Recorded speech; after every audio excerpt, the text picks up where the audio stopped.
In July of 1816, the French frigate Medusa departed its home port for West Africa. The expedition was compromised by political cronyism. Ignoring seasoned navigators, Chaumareys drove the 44-gun warship at full speed into the Arguin Bank, an infamous sandbar off the coast of Mauritania. After 3 days of failed salvage attempts, the crew engineered a desperate plan, a crude wooden raft exactly 20 by 7 meters. Officers forced 147 individuals onto this platform. The density left barely room to stand. The lifeboats were supposed to tow the raft to shore, but fearing the raft was slowing their escape, the officers intentionally severed the tow line. This abandonment converted the group into a closed-system resource deficit, isolated in the vast Atlantic. Over the next 71 days, this platform became a boundary condition case study. We will analyze how acute resource deprivation systematically dismantles human physiology and forces morality to devolve into a primal survival algorithm.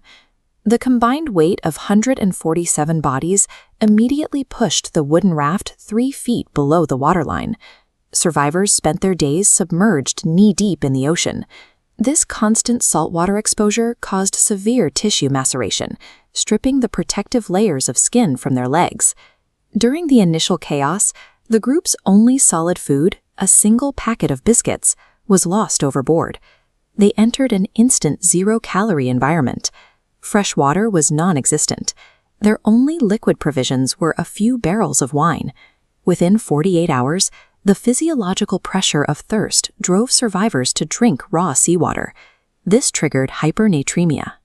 When seawater enters the digestive tract, the high-concentration salt environment aggressively draws water molecules out of the body's cells. This osmotic shift pulls fluid reserves into the gut. As systemic levels drop, the kidneys fail, unable to process the toxic salt load. Systemic dehydration soon crosses the blood-brain barrier.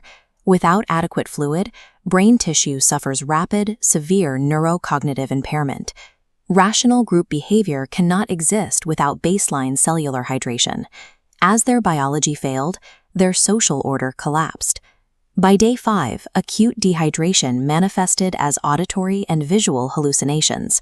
These hallucinations destroyed self-preservation instincts.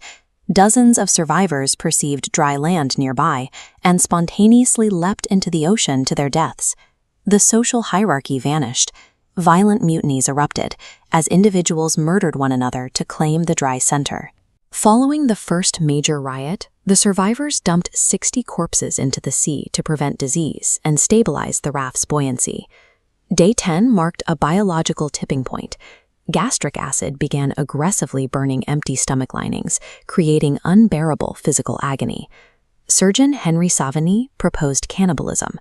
He framed the act strictly as a biological necessity to sustain remaining metabolic functions. To mitigate fatal infections from raw, decaying meat, they dried human flesh on the mast in the sun before consumption. By day 15, a new resource crisis emerged. The wine supply was depleted, forcing a macro-level decision regarding resource allocation. The strong survivors opted to balance the survival equation by executing 15 wounded individuals, throwing them overboard to extend the timeline.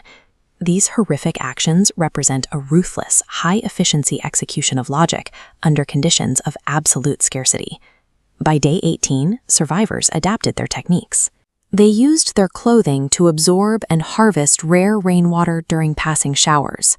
They sharpened human bones and wove threads from their garments to catch small, algae-feeding fish for raw protein.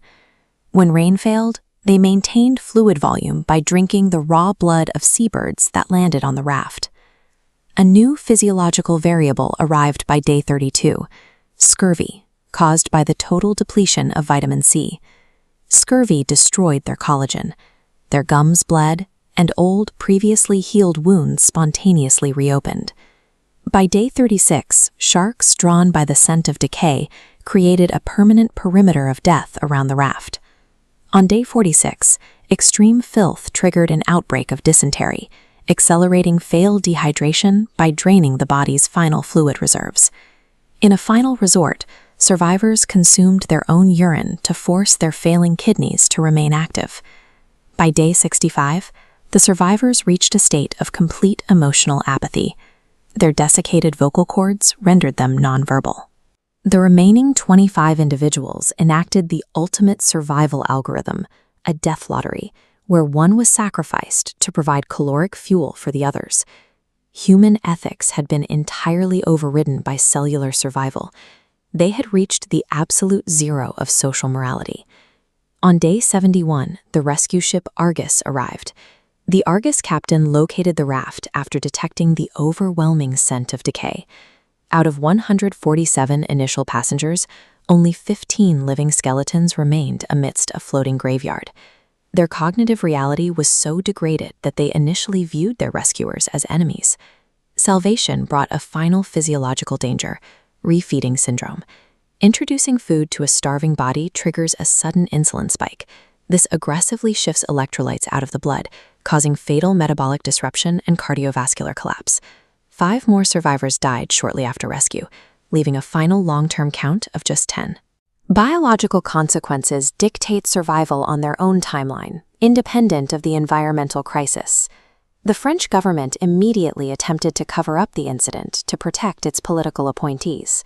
Surgeon Savigny circumvented the hierarchy by leaking the clinical truth of their survival to the press, horrifying Europe. Accountability was minimal. The incompetent captain received only a 3-year sentence for triggering the catastrophe.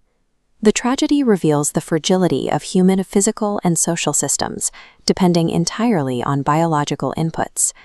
Leadership acts as the steward of the fundamental resources that allow human morality to exist. Morality is a caloric luxury. When leadership fails to protect basic biological inputs, humanity mathematically reverts to its most